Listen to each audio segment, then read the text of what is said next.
I don't speak to you as person. I speak to you as consciousness and as presence. When I speak to you as presence, if I speak to you as a person, I know I would burden you because you cannot change. When I speak to you as consciousness, because you understand your light is switched on. It is the difference. If I don't want to speak to anybody as person, it's too much work to speak as a person. But when I speak to you as consciousness, you simply understand, and grace is released there already. It's the reminder that comes, it's a different realm, a different way of understanding. The person is donkey work. It's donkey work. But when you speak to the consciousness and it understands again, immediately the light goes. So don't listen with a person's ears. Listen with the ears of consciousness, like that. I only call you, this is why I say I don't want to teach anybody anything, you see.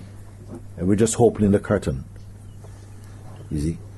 Because one is studying, and another one surpasses that one, knowing nothing at all.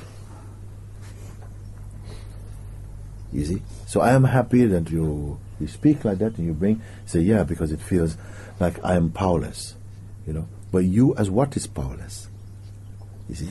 You're not powerless to understand, and this is your great power, because most ignorance comes out of misunderstanding. You see? Then on top of this grows arrogance. Then this is different. But once you've understood and you came because your heart longs for the truth. You see, I've seen, and what tends to happen, I will tell you what happened, is that the people, they have something inside, which is either maybe a kind of a resentment, and they isolate themselves from the group or something. Like something, they do this. And that movement already starts to grow and create more separation, more wedges to go inside there. Or somebody come and they think that they're more special than other people or something. And so they preserve this thing inside. Or someone come, but what they really, really want when they're doing their sadhana, when they're looking in their inquiry, they see that basically they have a strong need to have a family. Okay? Nothing wrong with family. But then this thing came up as a resistance to your seeing. Like, if I became awake in the way, I will never have a family. No, that's not true. But that comes out, and you purchase this. And so that's what you register inside, and that's the game you're going to play, and that's the battle you're going to fight. If you follow what I'm speaking like this. We're holding on to some notions which are not true and protecting them. And so they grow inside, not in the reality that they are, because, so it's not, anything. I don't see anything in itself bad. The other day I was talking about it like this, because, people, they say, like even sex and all this. How can it be bad? There's one community we saw in America now when I was there some years ago, and they say this is a community, they didn't believe in sex and people and none of this stuff. And where are they? There's nobody around anymore. Of course, they run out. What are you going to be? You see? So how can life, was that God's idea, by the way? In a way, maybe you can say, to demonstrate something. So it's not the thing in itself, but what it becomes to represent for you. This is inside the game of transcendence, that something takes on a magnitude that it need not be so much of a big deal.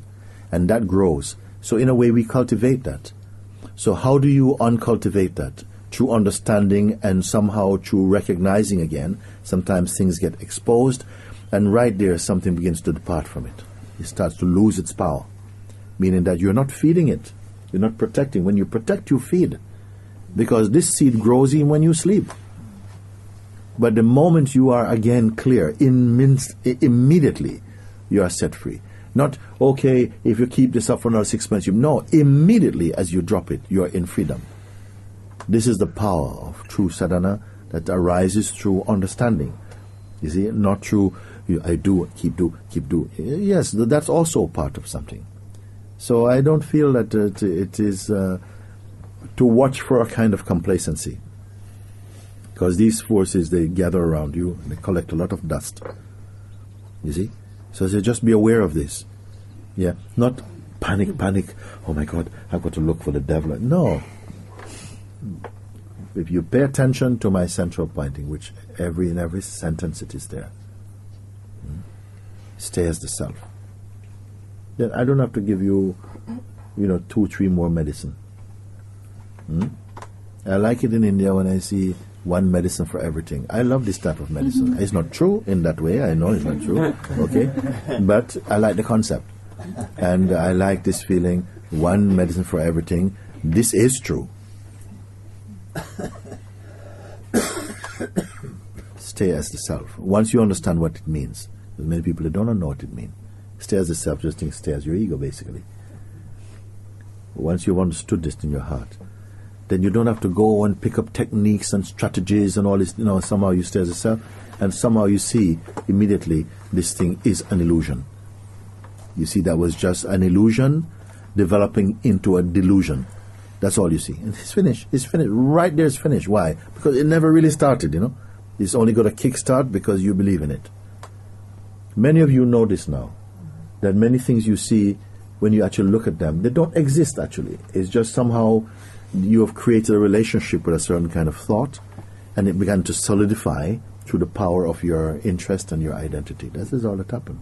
And now it may take some time for this to kind of break up and to be free. When this clear seeing came, it's like nothing of this world. And something feels really vulnerable, and so much identity comes, and identity, like subtle and subtle, still forms itself, and something wants to hold to it. But by your talk, I just look at this something that wants to hold to identity, and it's not me. Thank you so much. Yes. You have to look, because your place is to look and prove within your own self. Exercise your own power. I show you the power in you already. And that each one of you have the power to bring a chaotic state of mind again into silence and peace. What a wonderful power. And where can you go in the executive world? You find the people who can bring that. Some people, they can. They know how. Even in that climate, to drop everything and just find a place which is no effort. You see? Yeah? But everyone here know what this power is, you see. How do you do this? The mind is thrashing about. How it's shaking. The leaves on the tree of the mind is shaking like a tsunami. But something inside stays put with the attention, and this tree become quiet. Even you're not waiting for it to be quiet now. You're not wanting for it to be quiet. You're not praying for it to be quiet. You simply stay as the self. Stay as the self. Don't become anything. Don't fight anything. Don't win anything. Don't lose anything. Stay as the self. Boom. Finish. If you're going to fight, you need sword. You need arrow, you need gun, you need all these things. Yeah? You stay as yourself, you need nothing at all. You need nothing. Isn't it? You need nothing at all. And immediately watch how this world is transformed.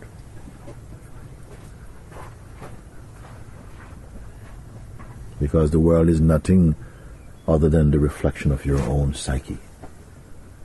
If you are at peace within yourself, you bring peace to your world.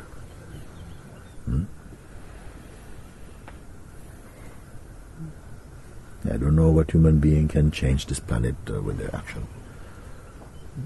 By themselves, nobody.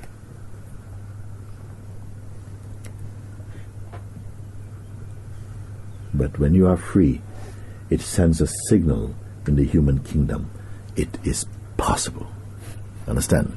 You don't get that through reading a book. You get that by meeting someone whose presence radiates that and speaks to you. It is possible to be free. Yeah. Because many people have read the books, they've heard and said, yes, yes, I understand it intellectually. Blessed is the one whose life is the evidence of virtue.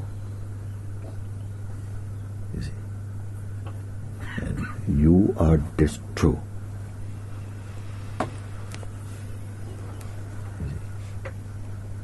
So either you give birth to the person, to the presence, or you completely jump out of the whole thing altogether. No, only the unspeakable remain in you. Still this body function, you still eat your popcorn, you still go about stuff like that, but you don't know how things happen at all. This is the sublime one.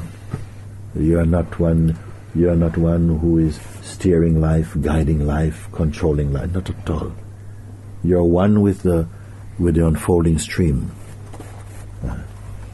You're one with it. You don't even know the concept, what it means, one, nothing, nothing at all. So the mind cannot grasp him. He says, no, but how can this fool? He doesn't know anything at all. What gives him the right to be happy? How can he be so happy? He's got nothing to do with him. I have a Lamborghini, I'm not happy. I have 15-bedroom house, I'm not happy. I've got millions, I'm not happy. Look at this guy, has got nothing at all. What the hell is he laughing about? Why is he so happy?